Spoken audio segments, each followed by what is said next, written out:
Whether you're a first-time homebuyer or looking to upgrade, securing a mortgage isn't just a step, it's the key that opens the door to homeownership dreams.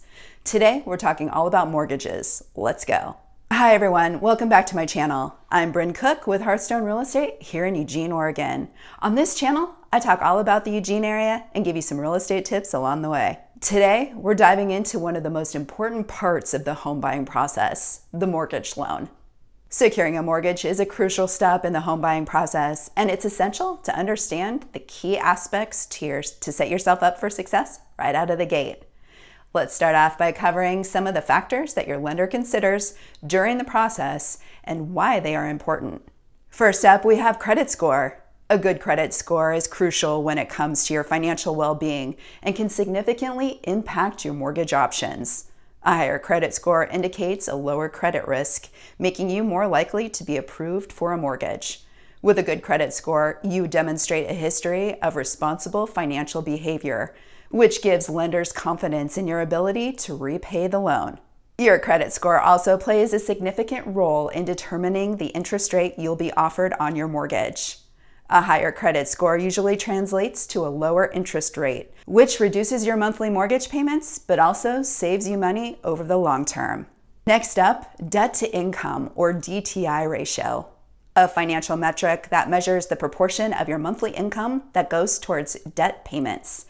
It's an important factor that lenders consider when assessing your ability to secure a home loan. Here's how it works. To calculate your DTI ratio, you need to add up all of your monthly debt payments and divide that by your gross monthly income, your income before taxes, and other deductions. This will give you a decimal number, which you can then multiply by 100 to get your DTI ratio as a percentage. Here's an example. If your monthly debt payment includes credit cards, student loans, car loans, and any other debts, amounts to $1,500, and your gross monthly income is $5,000, your DTI ratio would be $1,500 divided by 5,000 times 100 equals 30%. There are two ratios that they look at, the front end and back end DTI ratios. The front end DTI ratio focuses solely on your housing expenses. It calculates the percentage of your income that goes towards the mortgage payment, including principal, interest, property taxes, and insurance. Lenders typically prefer this ratio to be between 28 and 30%. And then we have the back-end ratio, which is what we covered earlier. Lenders usually prefer this ratio to be between 36 and 43%, depending on the loan program. Lenders use DTI ratios to assess your ability to manage additional debt and make timely mortgage payments. A lower DTI ratio indicates a lower level of debt burden and suggests that you have more disposable income available to meet your mortgage obligations. Lenders generally prefer borrowers with lower DTI ratios as it indicates a lower risk of defaulting on a loan. Different loan programs have varying DTI ratio requirements. Generally, the lower your DTI ratio, the more likely you are to qualify for a mortgage. Lenders typically consider your DTI ratio in conjunction with other factors, such as your credit score, employment history, and down payment amounts. Let's take a look at your down payment options. A down payment is a significant upfront payment made towards the purchase price of a home. It represents a percentage of the total cost of the property and is typically paid in cash at the time of closing. The down payment serves multiple purposes in the home buying process. First, it reduces the amount of money you need to borrow, therefore decreasing the size of your mortgage loan. Secondly, it demonstrates your financial commitment and lowers the lender's risk, making you a more attractive borrower. Lastly, a larger down payment can positively affect your loan terms, including interest rates and mortgage insurance requirements. Traditionally, a 20% down payment has been considered the benchmark for avoiding private mortgage insurance, or PMI, and obtaining more favorable loan terms. If you cannot afford a 20% down payment though, many lenders offer options with smaller down payment requirements. These may include FHA loans backed by the Federal Housing Administration, requiring as little as 3.5% down, or conventional loans with down payments as low as 3%, although they may require PMI. A larger down payment can potentially help you secure a lower interest rate on your mortgage. Lenders see a higher down payment as a lower risk and may reward you with more favorable rates, saving you money over the life of your loan. Alternatives and assistance programs. In addition to traditional down payment options, there are alternative approaches and assistance programs that can help buyers with limited funds. These may include down payment assistance programs offered by the state and local governments, nonprofits, and employers. Or perhaps you need to get a gift from family. Some lenders allow borrowers to use gift funds from family members as part of the down payment. And lastly, homebuyer grants. Certain grants and subsidies are available for first-time homebuyers, veterans, and low-income individuals to help with down payment and closing costs. Choosing the right down payment option depends on your financial situation and goals. While a larger down payment can offer advantages, it's important to consider your personal circumstances, affordability, and long-term financial plans. With your financial foundation in place, it's time to explore different mortgage options.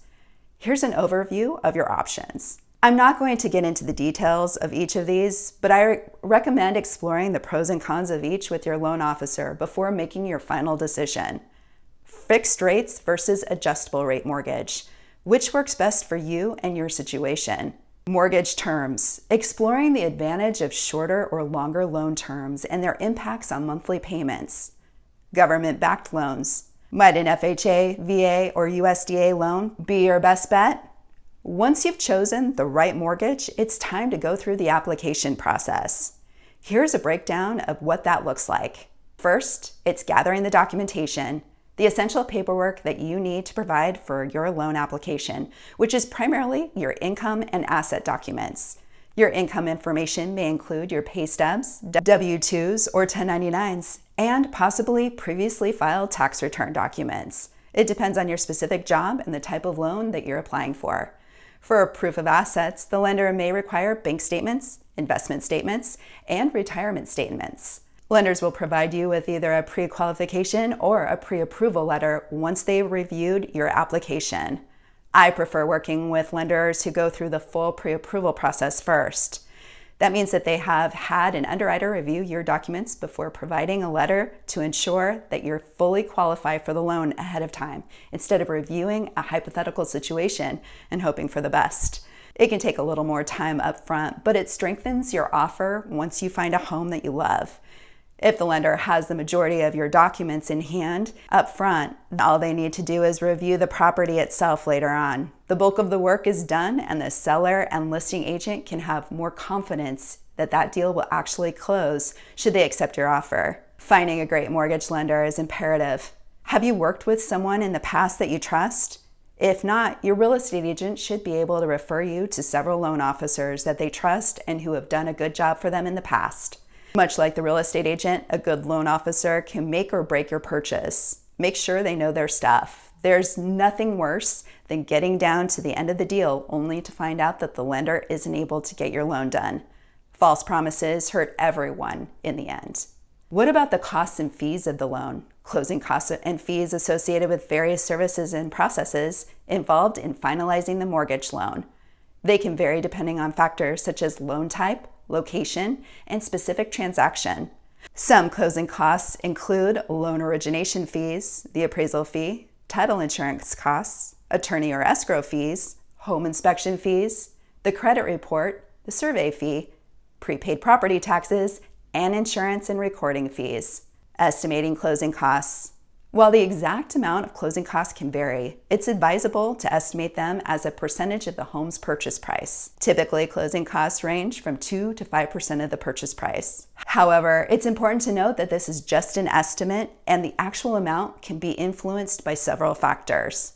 Loan estimate and closing disclosures. Federal regulations require lenders to provide a loan estimate, or LE, within 3 days of receiving a mortgage application. The loan estimate outlines the estimated closing costs, allowing borrowers to review and compare different loan offers. Prior to closing, borrowers receive a closing disclosure, or CD, that provides final details of the loan terms, including the actual closing costs. Reviewing these documents is crucial for understanding and preparing for the expenses involved. Negotiating closing costs. While some closing costs are non-negotiable, others may be subject to negotiation between the buyer and seller. Buyers can discuss with the seller, lender, or real estate agent to determine if any flexibility exists in sharing or reducing certain fees. Additionally, some loan programs or lenders may offer options to roll closing costs into the loan amount, although this increases the overall loan balance and long-term costs. Understanding loan closing costs is essential for buyers to plan their finances appropriately. By familiarizing yourself with the types of closing costs, estimating expenses, and reviewing the necessary documentation, you can ensure you are financially prepared for the closing process and avoid any last-minute financial hurdles. It's time to finalize the deal. Here's what needs to take place at the end of the purchase process in order to wrap up the mortgage loan. Arrange homeowners insurance. Before closing, you need to secure homeowners insurance for the property. The insurance policy protects both you and the lender in case of damage to the property. Complete the final walkthrough. Within a few days of closing, it's customary to conduct a final walkthrough of the property. This allows you to verify that the property is in the agreed upon condition and that any repairs negotiated during the transaction have been completed. Schedule closing appointment. The closing appointment is typically scheduled with the escrow agent or attorney handling the transaction. It's important to choose a convenient time and location for all of the parties involved in the closing, including the buyer, seller, real estate agents, and representatives from the lender and title companies. Review closing documents. During the closing appointment, you'll review and sign various legal documents, including the promissory note, mortgage agreement, and other loan-related documents. Additionally, you'll sign documents related to the property transfer and title, such as the deed, title insurance policy, and any necessary affidavits. Pay closing costs. At the closing, you'll be required to pay the closing costs, which typically include fees for the lender, title company, attorney, appraisal, and other associated services. These costs are usually paid by certified check, wire transfer, or any other agreed upon method. Funding and recording. Once all of the necessary documents are signed, the lender will review the loan package and if everything is in order, release the funds for the purchase. The title company or closing agent will then record the necessary documents with the appropriate government entity, officially transferring ownership of the property to you. And lastly, receive keys and ownership. After the closing is completed, you'll receive the keys to your new home and ownership will officially be transferred to you. This is the fun part. The specific details of the closing process can vary based on local regulations and individual circumstances. It's essential to work closely with your real estate agent, lender, and closing agent to ensure a smooth and successful closing. Mastering the mortgage process is a critical part of becoming a successful homeowner. If you found this information helpful, be sure to subscribe to my channel for more real estate tips and advice. And as always, if you have any questions, feel free to reach out. Thanks for watching, and I'll see you next time.